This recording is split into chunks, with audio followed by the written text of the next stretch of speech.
তো হেল্ল' দোস্ত, আজি আমি কামৰ পৰা ঘৰ গৈ আছোঁ আৰু কালিৰ পৰা আমাৰ কাম নাই, তাকে কালি আমি কাম বিচাৰিব লাগিব আৰু কালি কি হ'ব গম নাপাওঁ। কালি আপোনালোকে আশা কৰক যে আমাৰ যাত্ৰাটো ভাল হওক বুলি আৰু কাম আমি পাওঁ, কাৰণ সৰস্বতী পূজাৰ যোগাৰটো নহ'লে নহ'ব। লগত আমাৰ পিংকু আছে আৰু আমি এতিয়া গৈ আছোঁ ঘৰলৈ।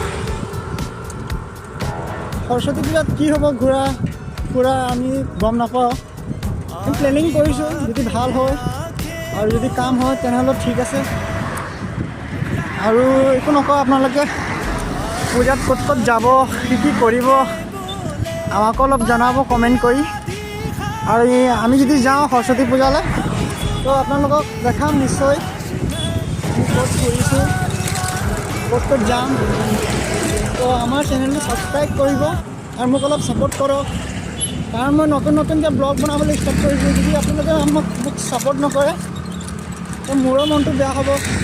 সেইকাৰণে ছাপোৰ্ট কৰক, যাতে কি মোৰ 1 মিলিয়ন ছাবস্ক্ৰাইবাৰ হ'ব লাগে। তো গাইজ ছাবস্ক্ৰাইব কৰি দিব মোৰ চেনেলটো।